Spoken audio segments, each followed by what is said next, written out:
Ready to go live, Mick? I'm ready. G'day world, Chris Hogan coming to you live from Fishburners, the capital in Brisbane, just after the pop-up entrepreneur event held here this morning. You might have seen we interviewed Nick Molnar from Afterpay. What did you think, Mick?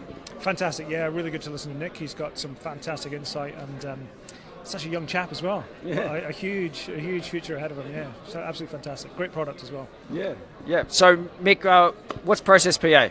So Process PA is a software company. We provide software to not-for-profits and small community groups, which provides compliance and governance around meetings, board meetings, committee meetings, etc. So we essentially take all the boring manual paperwork and ways of doing things the old way, and we pull it all into the cloud and the new way of doing things, if you like. Yeah.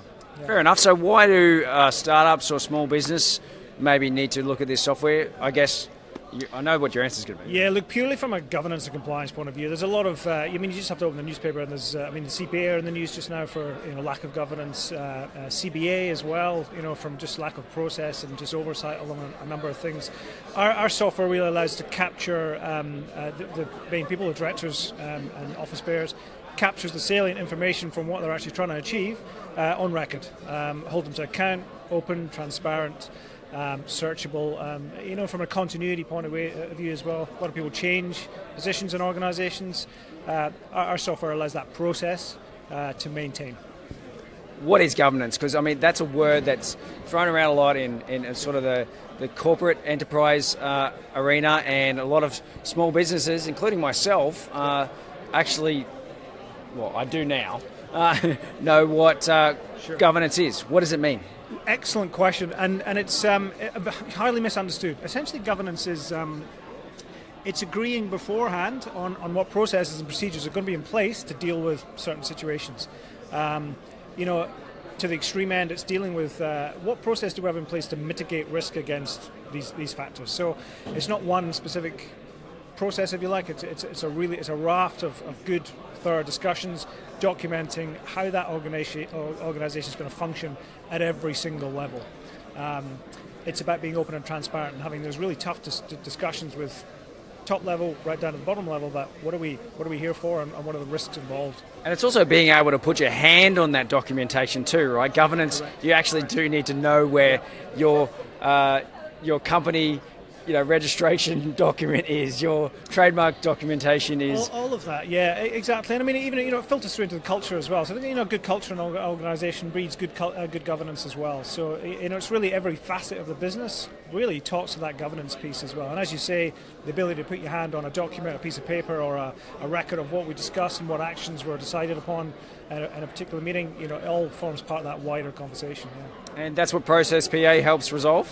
Pretty much, exactly right. Yeah, in its simplest form, you run a meeting and everybody runs a meeting. Our software simply lets you to a starting point and to an end point by virtue of the fact you follow the steps and run through, various agenda items, capture certain information. It captures it all. So it's a formal record that can be searched at any given time. You can house all your documents in there, all your members. It communicates to all the members.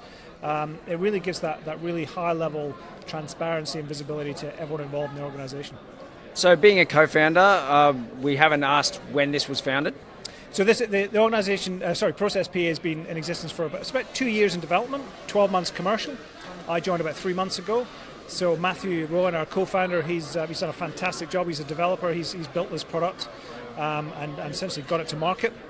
Our focus now is essentially grow from here. Gate sales, talk to other boards, committees, and get the product out there to the market. So we've got it developed to a point.